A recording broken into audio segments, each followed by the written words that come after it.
let you go. There's no way.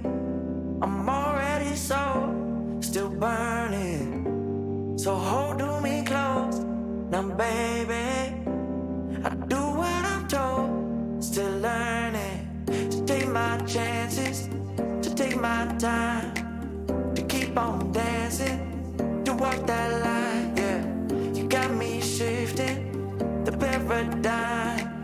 No longer wishing, you're my lucky strike. Love the way you ride. Look into my eyes, say you're ready to go. $1,000,000 life, yeah. We could roll the dice. Act like you're surprised, but you already know. Oh yeah, got lucky overnight. Jackpot when I got the invite. Let me wrap my arms around you, 'cause I can't go home without you. And my heart just vibe with you, babe. Wanna go sky high with you, babe. Gotta bring you close to tell you that you're my lucky strike. And I got to tell you, if you didn't know, then I got to tell you that you're my lucky strike. And I got to tell you, if you didn't know, then I got to tell you that you're my lucky strike. Cooler than cold, I'm all in.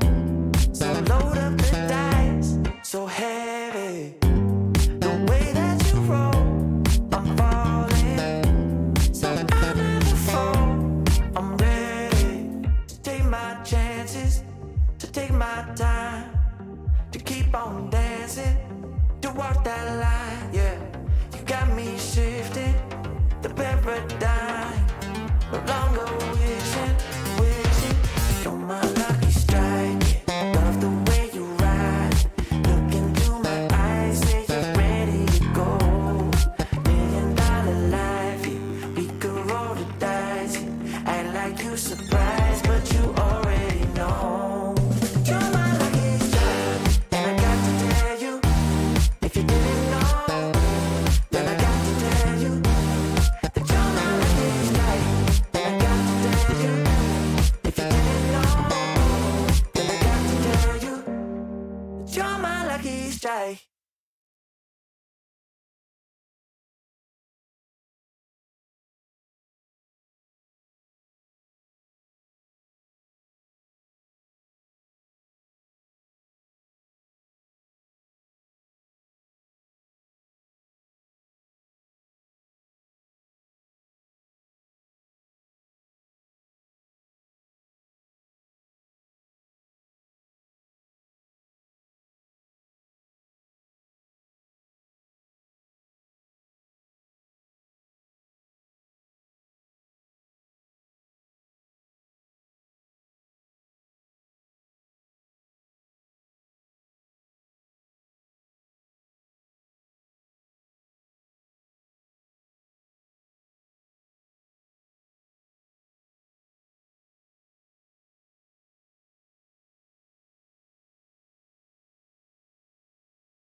Well, hello, folks. You know you're in for a treat when you hear that tune because it means it's time for another edition of the Rec Poker Podcast. I'm your host, Jim Reid, Blusterini in the home game, and Rec Poker Jim on Twitter. And I've got the best freaking job in the world because I get to hang out here every week with my poker friends, talking to fun and amazing people in the world of poker. And because of most of what we do here at Rec Poker is free, we're a largely volunteer organization. I got to thank our sponsors, the Running Aces Hotel, Racetrack, and Casino, and website Mark over at website AMP. And of course, I also have to thank our premium members, like one of our newest premium members, Oliver Blouth. Oliver joined last week. I haven't had a chance to meet him yet, but I'm looking forward to getting to know Oliver better and showing him all that his new premium membership at Rec Poker has to offer. So thank you, Oliver. And thanks to all our free community members. If you don't know what Rec Poker is about, it's a free community. We play live, we play online, we learn together, we learn from each other's mistakes, we study together, we have fun, and we do it the right way. It's free to join. Just go to rec.poker and sign up. All it takes is an email address and a smile. But that's enough about me, because it takes a village to do what we do here at Rec Poker. That's why I'm joined here every week by the Wrecking Crew, several members thereof at least. This is the core team of folks here that contribute their time every month, putting our strategy videos together and adding their insights to the podcast. So if you want to find out more about the Wrecking Crew, you can go to rec.poker/crew, or you can just listen up because you're going to meet a few of them right now. Well, I'm Chris Jones. You can find me 5B5 on Twitter or 5x5 in the Poker Stars home game. And I'm John Somsky. I am Poker Geek MN everywhere. I'm Kim Kilroy. I am currently PetVet33 on the Poker Stars home game and PetVet_33 on Twitter. And I'm Rob Washam, and I'm Rabman50 just about everywhere. And we are going to be interviewing Matt Berkey tonight, longtime pro, friend of the show, founder of the Solve for Why Academy. And if you stick around to the end of the show, just like we do every week, we're going to give away a prize. It's free to enter. The prize this week is going to be a free month of access to Solve for Why, brought to you by Matt Berkey. So I'm excited for that, and I'm excited to be welcoming Matt Berkey back to the show. Matt, thank you so much for coming back on the Rec Poker Podcast. Thanks for having me. Now you've sort of traveled all over the poker sphere. You were a player forever. I know you've done a ton of coaching. Solve for Why is really the feather in your cap, but even Solve for Why has sort of changed a bit over the years. I know now you're really focusing on the academy. Why don't you just tell me a little bit about like what you're up to right now in the world of poker? Oh man, it's tough to say. It seems like it changes so frequently, but the thing that I don't think anybody really prepares for whenever you enter this game professionally or take it as a serious hobby is that as you graduate through the stakes, there's just less availability to play.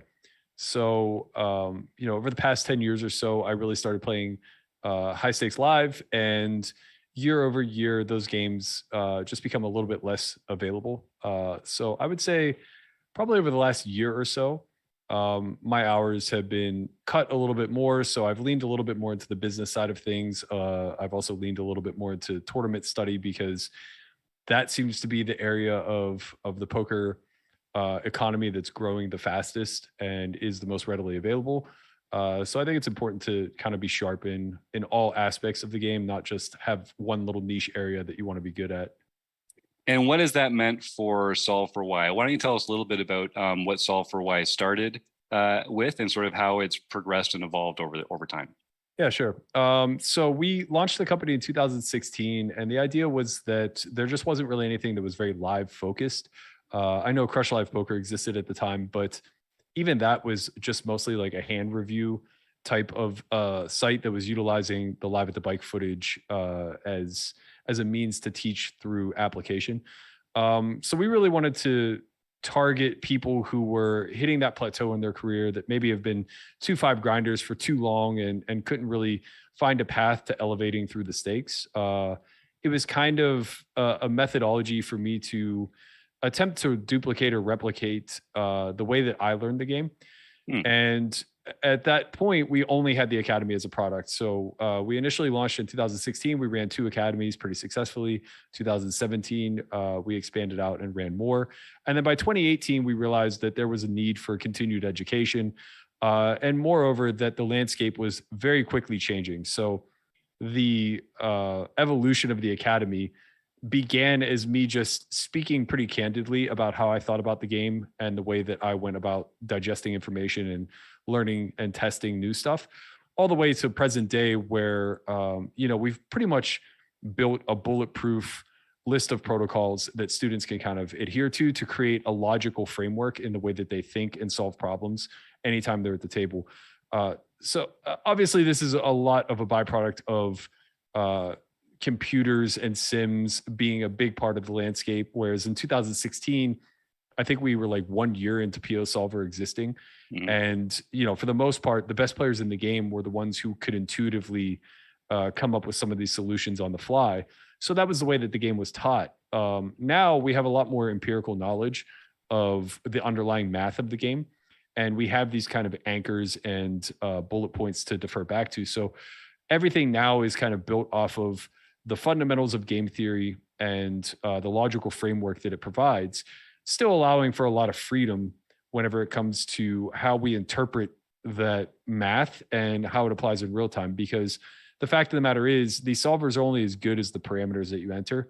And it's impossible to have perfect information in an imperfect game. So we're kind of just estimating whenever we're looking at vacuum situations, and we're trying to extrapolate off of the data that we receive, but we suck at that as humans. It's just not something where our brains are really wired for, Yep. So I'll as I say every week, if you're in the YouTube chat, feel free to type your questions into there, and we'll get your answers. We'll get your question in front of Matt freaking Berkey. That's why you got to come on here to the Rec Poker podcast, live recordings on Monday nights at 7:30 Eastern. And of course, anyone here in the panel that wants to ask any questions, just unmute, and I'll call on you in a moment. So Matt, one of the things that you were talking about there that really interested me was this kind of framework for learning that you were describing, because the way that people approach the science of learning, like the process of learning, I feel like that really informs curriculum and how we bring people along. How did you and your team kind of decide what was the best way to approach poker learning, and what's the best way to build the track for someone to come along? Yeah, I think that I got very lucky with who I surrounded myself with. Christian and I, we've kind of reverse engineered this game from the beginning. We've learned kinesthetically and then have kind of like reverted back to seeing how that attributes to the underlying math as more and more is discovered. Whereas Matt Hunt and Landon come from a much more solver-based background, and they kind of learn the game from the micro to the macro. So for Christian and I, it's always just like basic principles, big macro concepts that we are constantly whittling down to more precision by asking deeper questions. We follow the scientific method, if you will. But for us, everything begins with a hypothesis.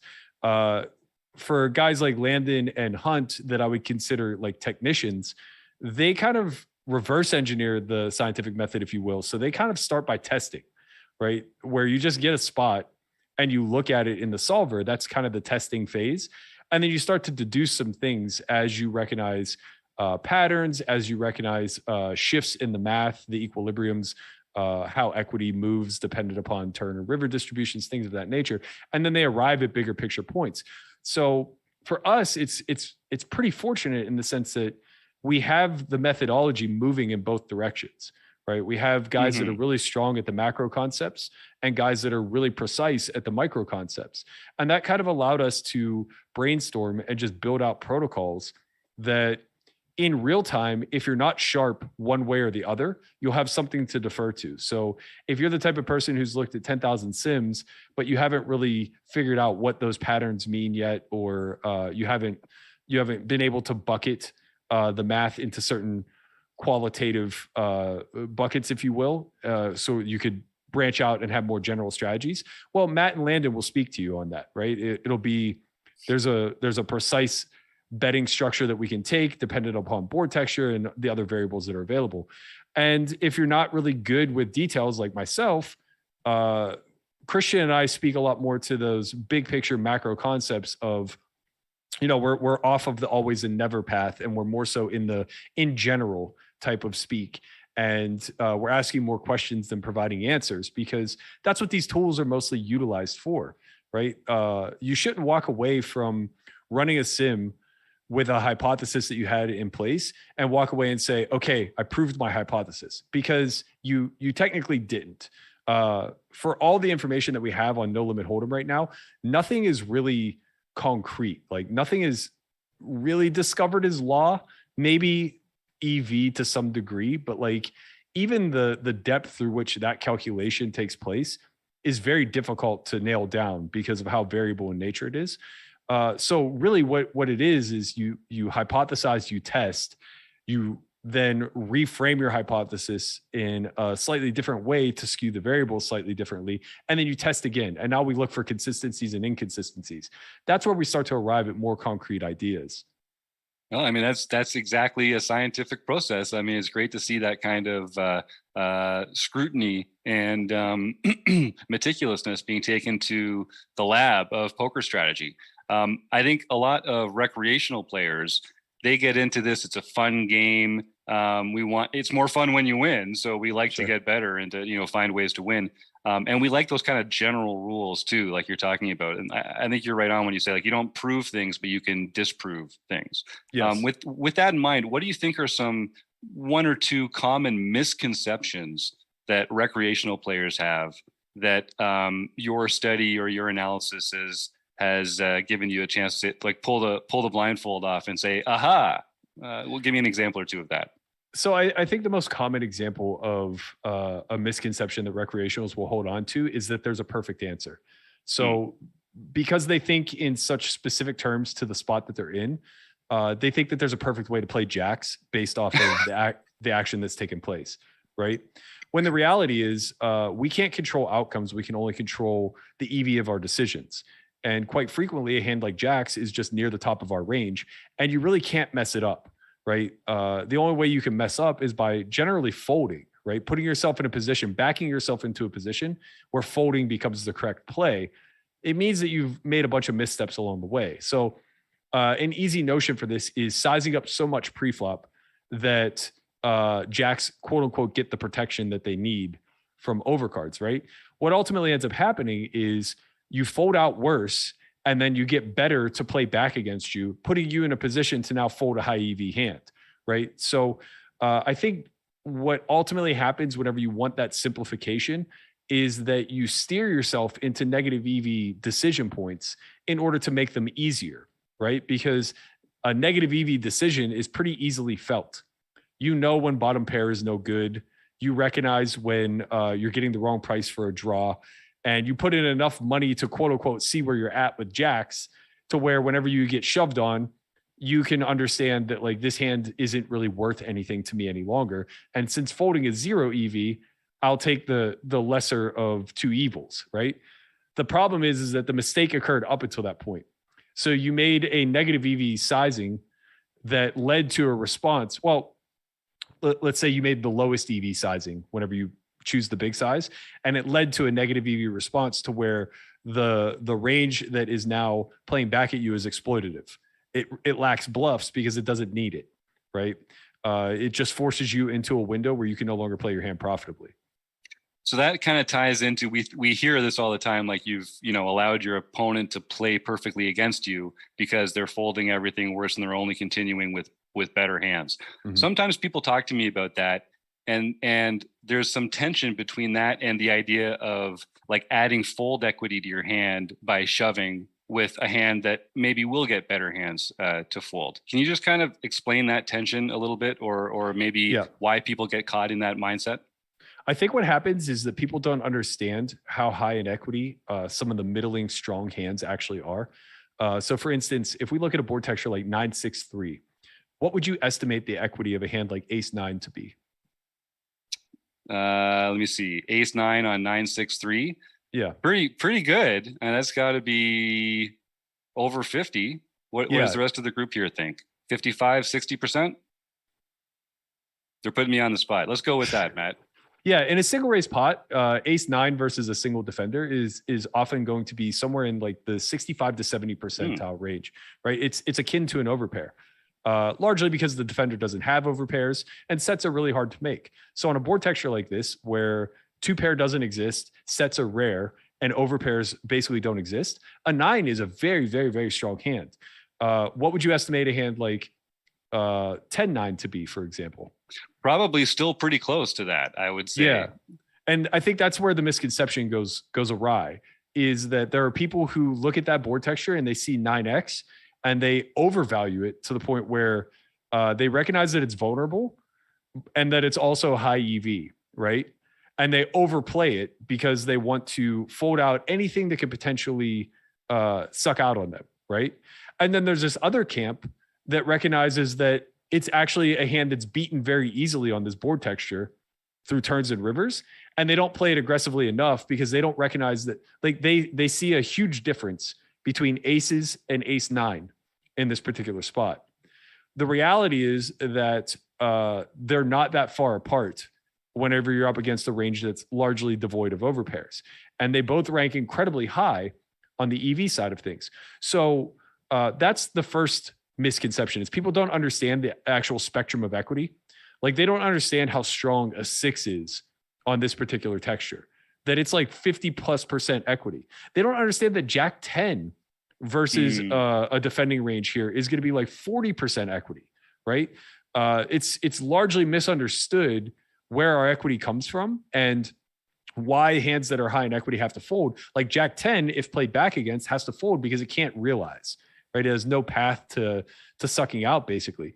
But that doesn't mean that it's a nothing hand. We often like look at a hand that misses and we call it garbage, or we say it's nothing, right? Implying that it's like zero equity or damn near zero. Reality is it's actually quite high comparatively. Like deuces on 963 rainbow in a single raise pot, close to 50%. I think most people though would treat that hand as like an utter throwaway. It's a give up. Right. And that speaks to equity realization properties. If you start putting in big bets with deuces, you're obviously only getting called by better. And that's a problem. Also, it may be 50% on this street, but the pot's not going to check down. Your opponent's going to get to realize portions of their equity. You're not going to be able to get value, et cetera, right? So that's all one side of the coin. The flip side, and this is where the majority of the mistakes come into play, is this notion that we can control fold equity. And this just comes from a misunderstanding of ranges, right? So going back to the Jacks example, that mistake occurs because you're thinking of a singular hand. You're not thinking of the incentive of your range as a whole, right? You're just thinking of how you can protect this one singular hand.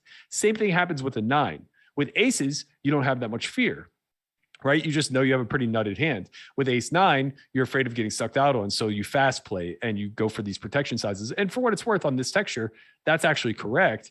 But it's important to understand the reasoning why. So whenever we get wrapped up in this singularity where we're only focused on the exact candidate, we lose focus of the greater picture of the entirety of the range. And this is important more so for understanding the response than it is our own actual strategy. If we, truth be told, like at the highest level, we're not playing range versus range in our strategy. We're actually playing hand versus range, but it takes being able to comprehend your own range before you can start to think about your opponents, right? So the reason why people make these fold equity errors is because they have no knowledge whatsoever of their opposition's range. They don't think that way, right? They just look at the board texture and they say, okay, 963, he could have 5-4, he could have 7-8, he could have a 9, he could have a 6, he could have a 3, he could have sets. And like, that's it. That's as far as the thought process goes. It never goes as far as like what backdoor hands are incentivized to continue, what types of suited versus unsuited cards. Like we need the entirety of the range because the fact of the matter is, in theory land, there's like no bet that you can make that starts to apply so much pressure to one pair that they have to start instantly folding on the flop, right? Outside of like all in. And this is generally true. Like An example I give at the Academy, Kim may be able to attest to this. She's been a couple of times. One of the examples I give is, say you're facing an all-in on a similar board texture, 963 two-tone, and you hold the nut flush draw. How often should you fold, if ever? Personally, I'm allergic to folding in that situation, so I'm probably not the right person to ask. It's fair. Well, so generally speaking, let's say somebody shoves for 3 times the pot size. Who here would fold the nut flush draw in that sort of texture?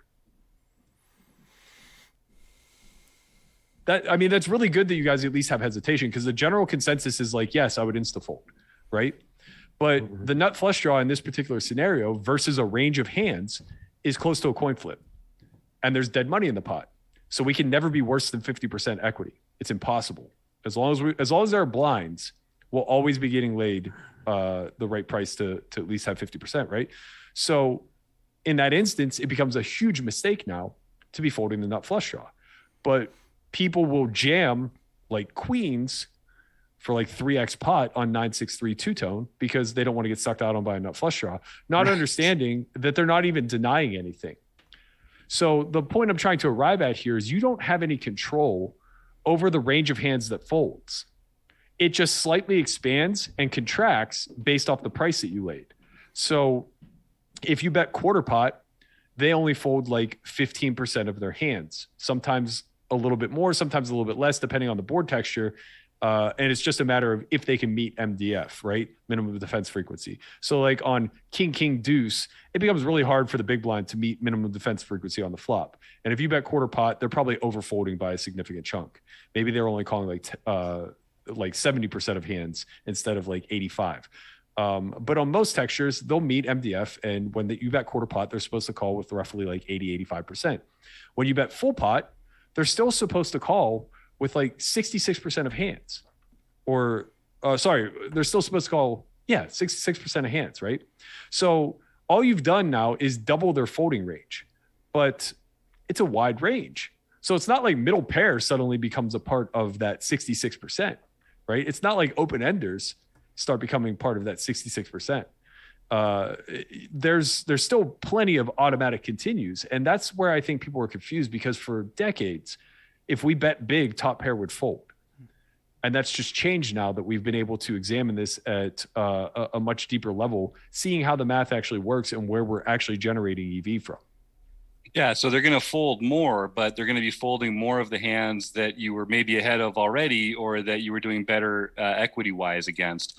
So it doesn't actually help you. They're not folding the hands that you want them to fold. Correct. When you make that. So I think our listeners that were listening along, I think what they've heard is, if you have the nut flush draw, you should just always call every bet.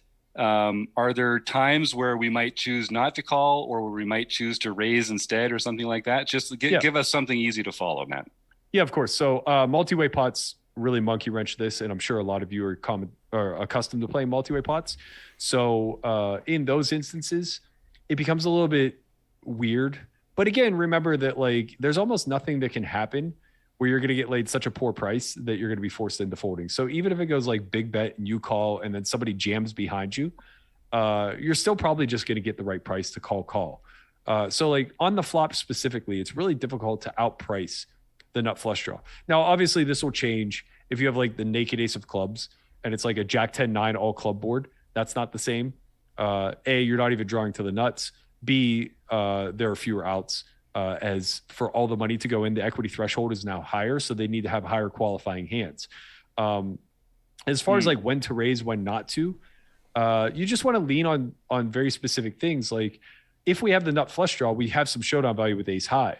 So what types of textures would it behoove us to sacrifice the showdown value of ace high in order to get potentially better to fold? And the simple answer to that would be, well, we have a bad kicker and we think like ace king or ace queen will fold. Right. So jack 10 high boards are bad to do this on, but like a 9 high board, an 8 high board, a 7 high board, a lot better to now be check raising the nut flush draw, because what we're doing is we're pushing them off hands that dominate us at showdown. Should this hand just like play to checking down on turn, of course, there are going to be plenty of scenarios where we can be outpriced. We only have one card to come. So our realization goes down, as does our equity. So now all of a sudden, if we start facing like 2x pot on the turn, nut flush draws often have to either bluff or fold. And that's okay. That's part of the game. It's difficult for people to polarize in such a manner consistently. Like sometimes you'll just be denied your equity, and that's okay. That's true. Man, I'm soaking this up. I'm loving this interview so far. Chris Jones, what do you have up for our man, Matt Berkey here? Well, Matt, I've got two questions that are kind of related. One's from the audience and one's kind of from my perspective. You mentioned way at the beginning of the interview the idea. I mean, I think a lot of players, even recreational players, now have access to charts and sims and maybe have some fundamental understanding, or maybe not. Maybe they're just looking at charts and following along. But the idea that you said at the beginning is they're only as good as the inputs we put into them. And one of the things I really valued about some of the Solve for Why content, especially some of the stuff that Matt Hunt's been doing lately, is looking at not just, okay, here it is at equilibrium, but here it is when we're facing an opponent who will never be 3-betting us with a polarized range. They're just going to be 3-betting us with, the top of range. And how does that change I really like that approach, and I'm really interested in learning more about that. But I'm curious about, sort of as a follow-up to that, how do you approach reading players at the table and deciding, are they this kind of player that I can make that adjustment towards? And then I have a follow-up, which is related from an audience question. Sure. I think it's a really good question. This is something that we've started to incorporate more in the academy now that we have dynamic ranges on the Solve for Why site. So one of the big things that needs to be understood is that we can predict patterns of humans with relative accuracy, like not anywhere near 100%, but like 75% accurate is like pretty accurate, right? And when it comes to live, like mixing pre-flop just isn't really all that necessary. You could just like round your ranges out, where if a mixing candidate is like a high frequency open, low frequency fold, just raise it. If it's a low frequency open, high frequency fold, just fold it, that type of stuff. But through our observation and through conversation, we can kind of gauge how studied or unstudied somebody is and pick up off what their tendencies are likely to be. So there are plenty of people just through conversation and through watching their actions, you can recognize they're way too loose pre-flop and then way too tight post-flop, right? And what that will allow us to do is we can still look at a chart and we can just change the positioning in order to reflect the ranges that they're likely to play, right? So if you have a guy who's willing to flat pretty much from every position and 3-bets too tightly, what you can look at is a button range, right? And now no matter where you open from, you can just take that opening position and look at what the button response is and apply it to John Doe, who has that tendency, right? So it doesn't matter if he's under the gun 1 or cutoff or button, he's probably pretty inelastic and just plays the same strategy from all positions. And from that, we can now decipher how to move forward post-flop, because that's the most critical aspect that I think people miss. The only reason pre-flop ranges matter to us are they allow us to curate and calibrate our post-flop study. We can't study post-flop without inputting ranges, right?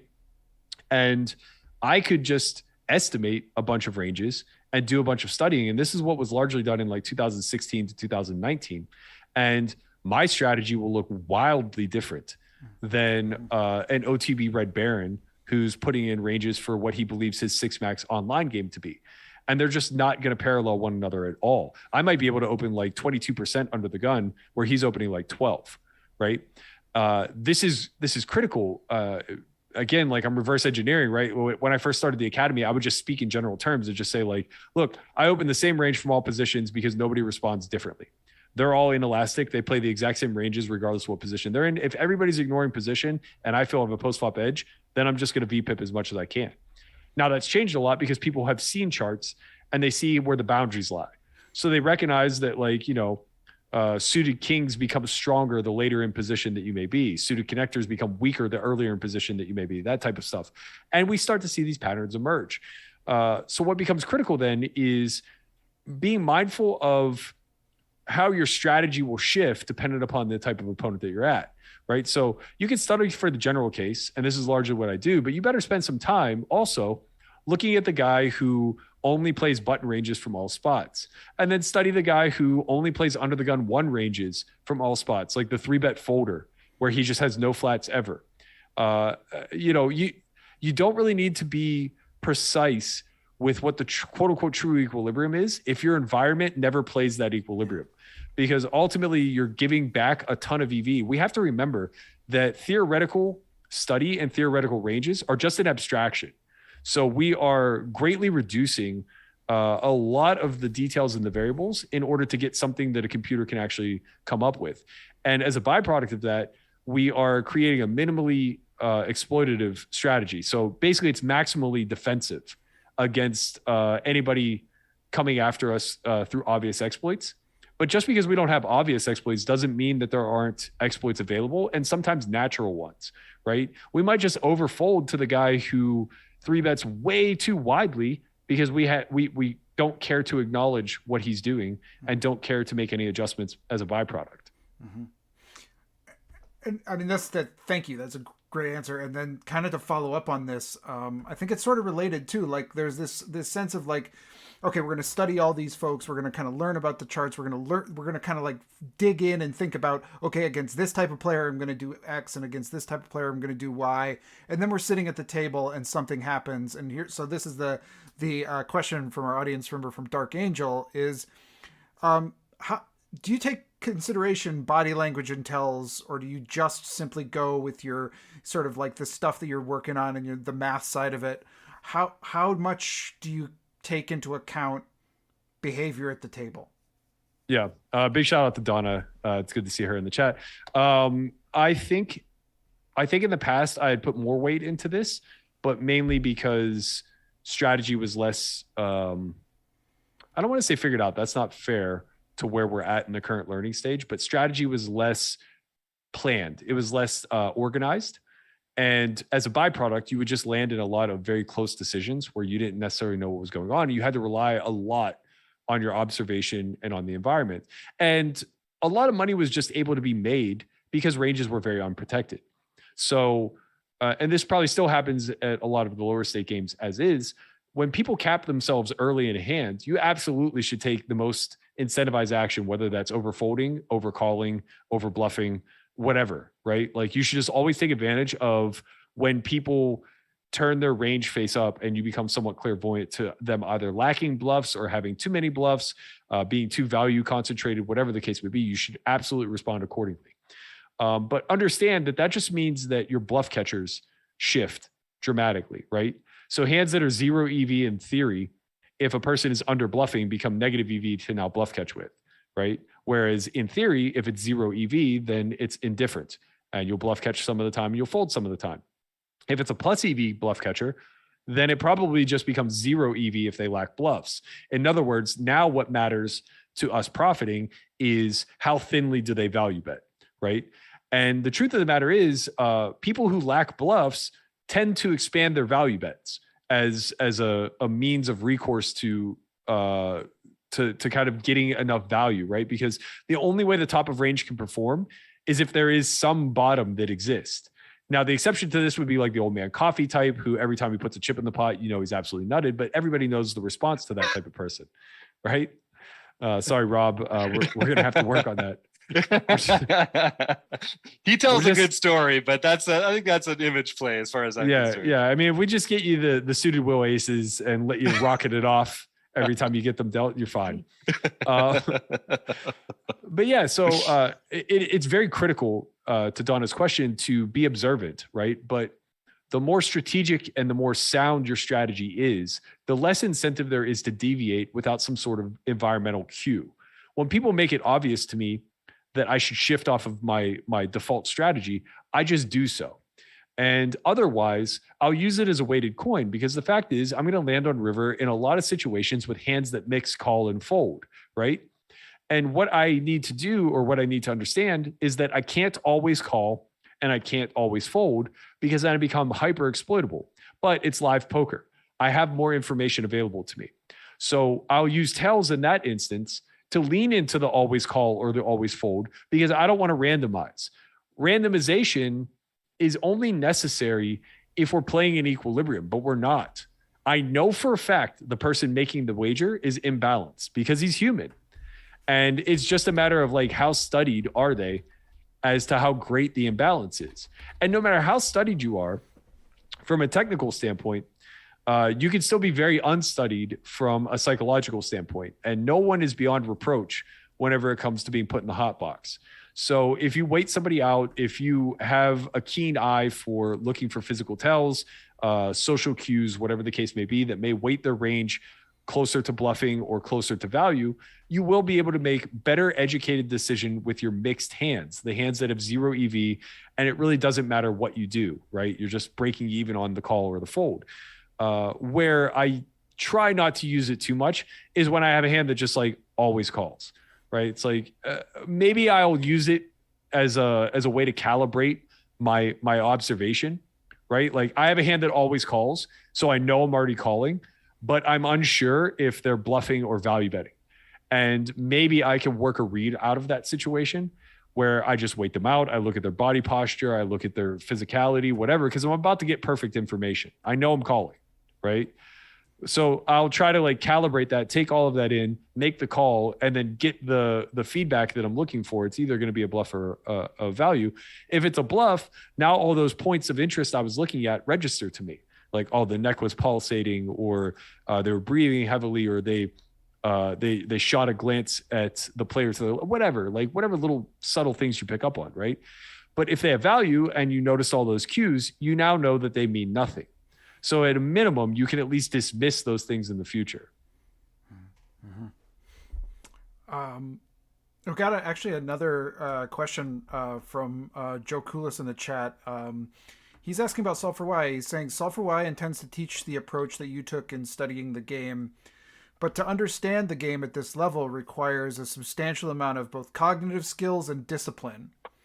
Do you think that's really teachable? The discipline, yes, for sure.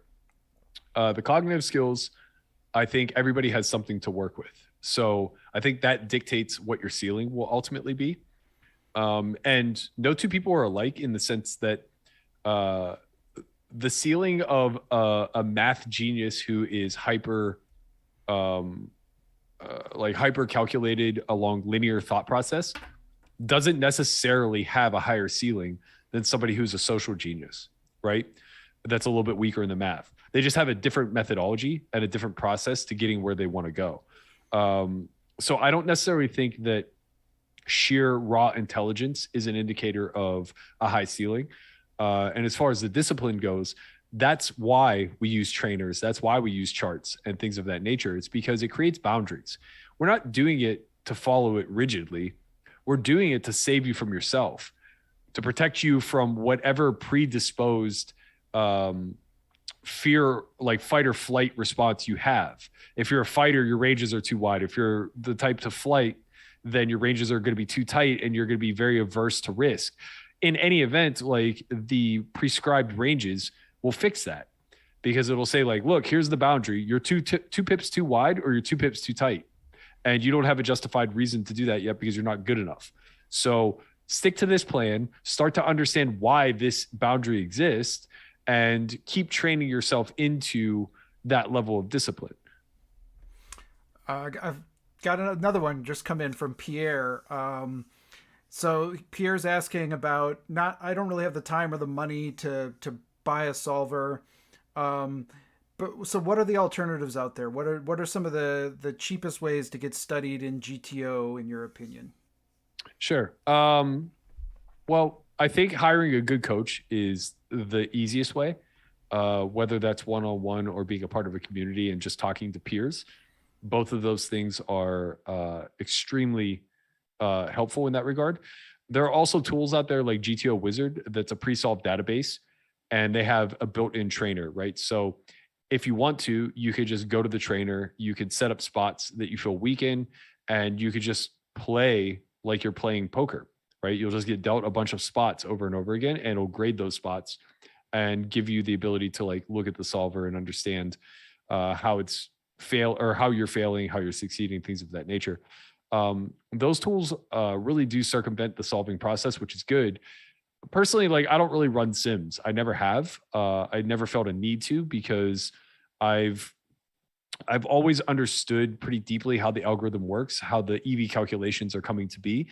And I could just speak with people who are very diligent at running sims and hear their thought process, hear the patterns that they recognize, and then deduce for myself like how that applies. Like, okay, if you tell me that small pocket pairs start to turn themselves into bluffs on this category of board textures, right? Like we see like these double Broadway board textures, these Jack 10 high board textures, whatever, where as the preflop aggressor, you take your small pairs and you turn them into bluffs. Well, that seems very counterintuitive.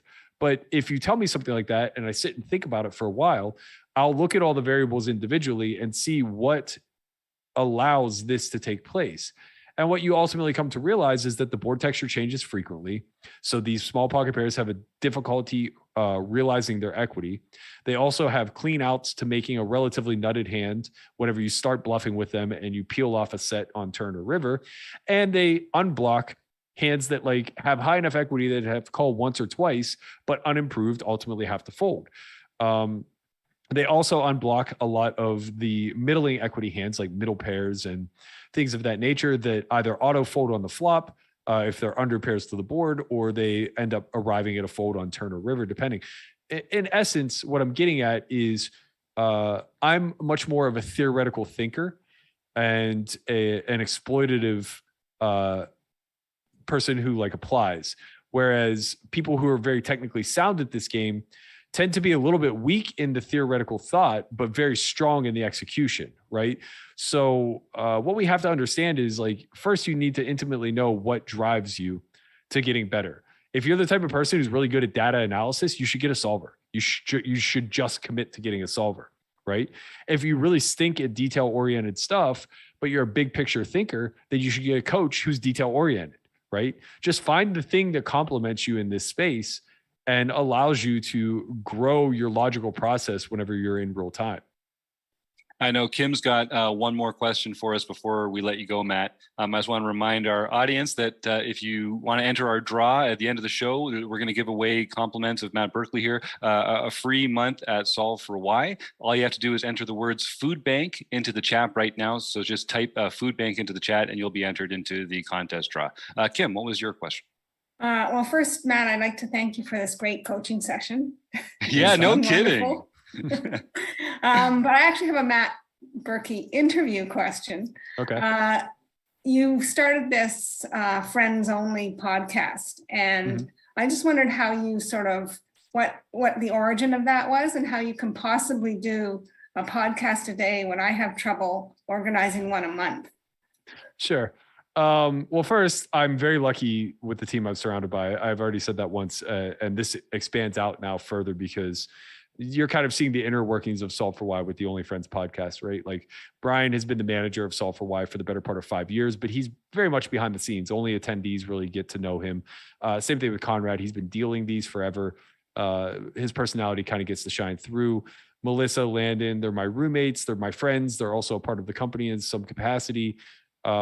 So their support and the fact that there's 6 or 7 of us makes it a lot easier. I'm the only one who really has to be consistent.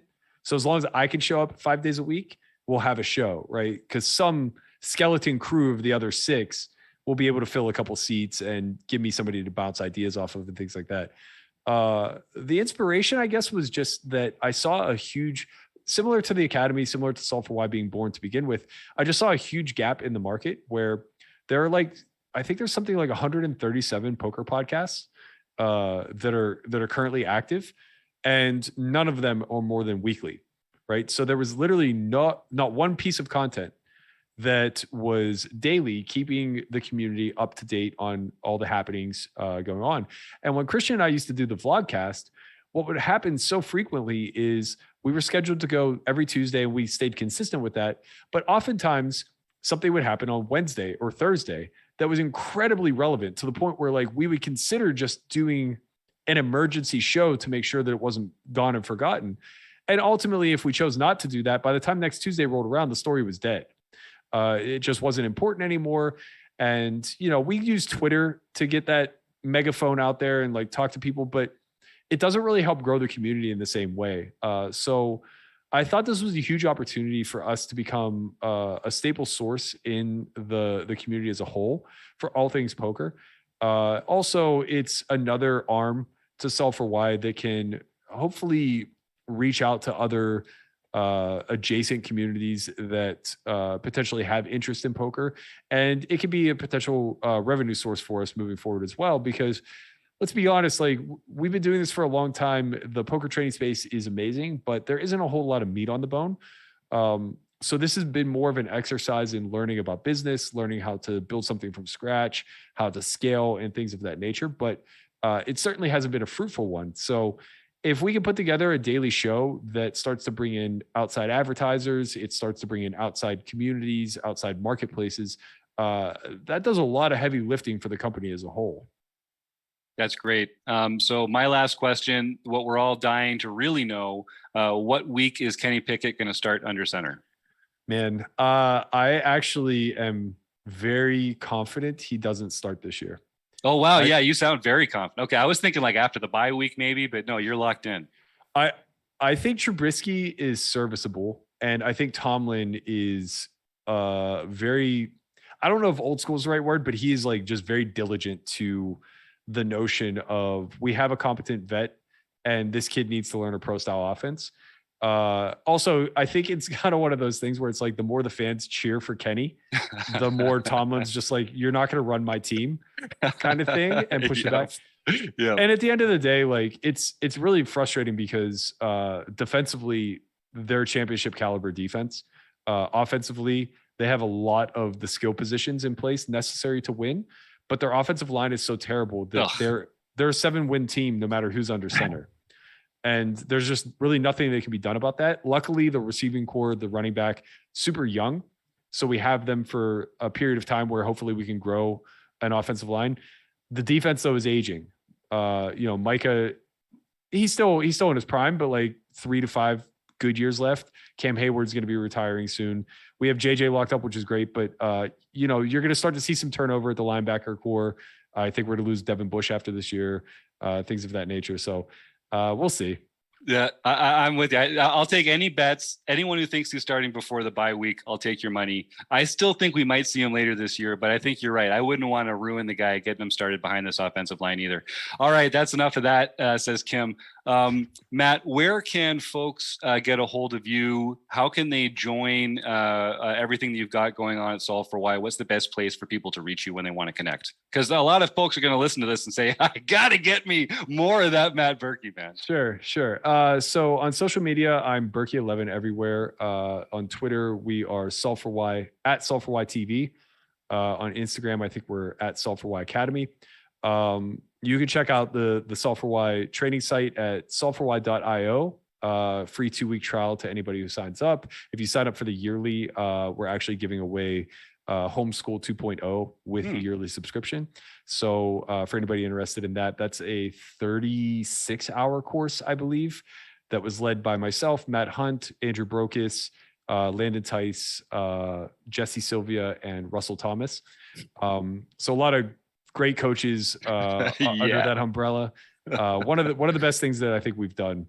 So yeah, for anybody interested, we're happy to have you. Otherwise, we put out some free content on YouTube. There's also a free membership at solveforwhy.io called the Free Roll Access Pass, where you can see like Academy footage and the to be determined movie. That's wonderful. Well, Matt, I feel like everyone who listened to the show got smarter. We all know more about poker. I think we all know we have a lot more questions to ask and things to learn. So that's always a good sign. So thank you again for coming on. I can't wait to bend your ear another time soon, I hope. Sure. Happy to have it. All right, my friend. Well, enjoy the rest of your day. We're going to keep on rolling, talk about some home games and other stuff that's getting exciting over here. But folks, do go check out Matt on Twitter. Check out the Academy. Tell him that you had a great time on the Rec Poker podcast, and we'll reel him back in here another time soon and pick his amazing poker brain again. Thank you, guys. Have a good one. Cheers. Really appreciate it. Well, that was good. I mean, you don't often get a chance like that. Felt like a tutorial, didn't it, gang? I just love soaking up the genius poker knowledge that we get from some of these guests. It's amazing. definitely sounded like a coaching session. Yeah. I think if you go back and just take all of Matt Berkey's when he's been on the our poker podcast, Rec Poker Podcast, and take Ryan LaPlante's when he's been on, and take those two guys, take these podcasts, and you've got quite a training program right there. Yeah, it's true. It's you true. really do. No, it's really, really impressive stuff. So we're going to talk a little bit about, I know we've got to let Chris Jones go soon because we're recording our monthly seminar later tonight. So we'll just go through some home game results, and then we'll do our food bank drive draw. So it's not too late. Just toss the words food bank into the chat here in the YouTube chat, and then we'll see who's our winner of a free month at Solve for Why. So John, what's been going on in home game land over the last little while? The last week, to be exact. And I'll remind you that you are muted. Well, I find it's easier to talk when I'm not muted. So it's easier for us to listen. I know that. Yeah. Well, actually, it might be worse for you. Here he goes. There he goes. On September 19th, Poker Geek MN, John Somsky won his 7th nightly victory for the year. His Even 8th overall. Blind squirrel, huh? How does that happen? Rigged. Well, if you remember, at the beginning of the year, I pronounced that I was half as good as Jacob Kiki and that I would win 10 games this year. I am on pace for that. So there you go. That's impressive. Then on September 20th, now then KB won his 7th nightly victory for the year. East Coast Spitter Ben Enslow won his 3rd nightly victory for the year. Carl 0621 won his 4th nightly victory for the year. And none other than Stewie 13 won his 8th nightly victory for the year. Nice. And not to be outdone, Keck Geek Sr. won his 6th nightly victory for the year. Amazing. Then in mixed events, K-Poker wannabe Ron Payton won his 1st daily mixed event for the year. Megger 44 came back and won his 4th international event for the year. He's back. And then Rick the Good Dog. Oh my God. Won his 2nd international victory for the year. Does Rick the Good Dog ever enter tournaments and then not win those tournaments? Has anyone seen that happen? I believe he has not won every tournament he has played. Yeah, I've seen him. I've seen him go out once or twice in the home game before winning. So of course, I might have been imagining it. Yeah. And we got a comment in the chat here, John. Benjamin Enslow got his full name this week. He was listening last week. There you go. Yeah, and that's because he went to his profile and he made the things public that needed to be public, and now his name is there. Anyone can do that. Anyone can do it. And then for the LPP Sunday event, Poker Stars decided that there was just too much going on and canceled the tournament. Wasn't a big day for them anyway, so no big loss. Just chalk it up. That was a rough one. Yeah. I know, speaking of Ben Enslow, he was doing pretty well in a shot-taking tournament that got canceled. So I hope they took care of him, but that's always so disappointing. That's a bummer. They did. He posted it in the Discord channel. Awesome. That he did get paid. So they did a ICM chop basically with whoever, that's how they do it. So yeah, still that stinks. All right. Well, I think we've got 8 people that have entered the draw, starting with the RRRCCC. And the RRRCCC, I got an email from you claiming your prize from last week. I am sorry it's taken me so long to get back to you. I am just a little overwhelmed with emails and other things right now, so I am behind. But full credit for that. I'll be in touch shortly about how to claim that prize. But we're going to roll the die here. We got the magical, nerdy 8-sided die because there's 8 people in the draw. Start with the RRRCCC and work down from there. What do we got? It's a 1 again. Oh my God.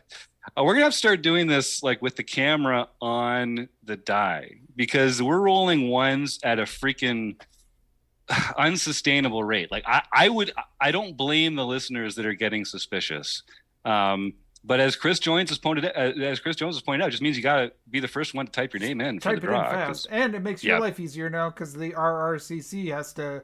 You just get it 2 prizes there. Yeah, that's right. I give 1 email, but yeah, way to go. So this free YouTube viewer has showed up for 2 interviews. They've won a free month at Rec Poker and a free month at Solve for Why. Like, it just goes to show, holy cow, folks, come and join the Rec Poker podcast for free every Monday evening at 7:30 Eastern on YouTube. And obviously, I would love it if you would just do what Donna Dark Angel says down there and click the old like and subscribe button. Oh, God, it feels weird saying that out loud, but it means a lot to us. We really do appreciate it. So thank you very much for that. Let me see. I think... Kim, I don't know if we have time to get into all the fun that's happening down in Cleveland. I know you're our foreign traveling correspondent right now, but can you confirm that you final tabled an exciting tournament and got to sniffing distance of a ring this week? Yeah, event number 2 of the Run Good Poker Series in Cleveland, Ohio. There's a few Rec Poker members down here, so hopefully I'll run into all of them. There you go. I did final table and ended up heads up, although we made an ICM chop at four-handed. So I didn't get the ring, almost got the ring. It's like 1 away from the ring. That's yeah. Well, it's just there to keep driving on. It'll be there waiting for you when the time is right. But congratulations. I'm glad you're having fun down there. We love the Run Good poker tour. And Veronica Brill, who's coming down to Cleveland to join you and some of our friends, has told us if you're wearing any Rec Poker gear and you go up to her and say hello, she is contractually obligated to buy you a beer.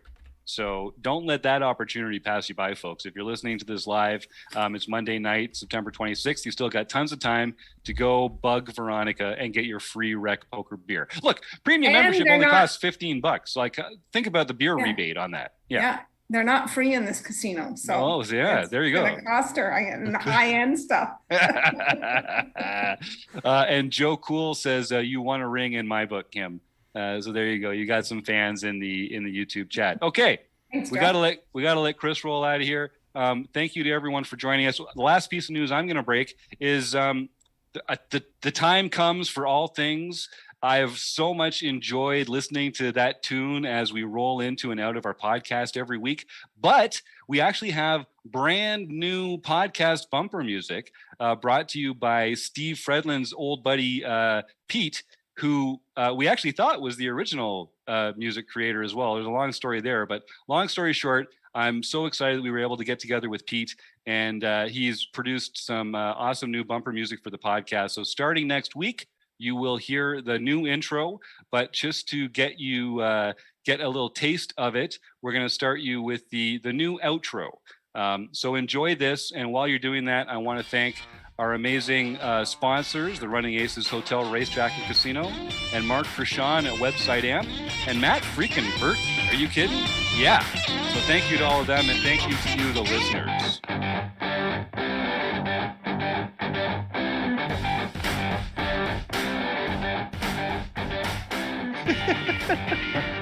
All right. Have a good night, everybody, and thank you so much for tuning in. We'll see you again next week.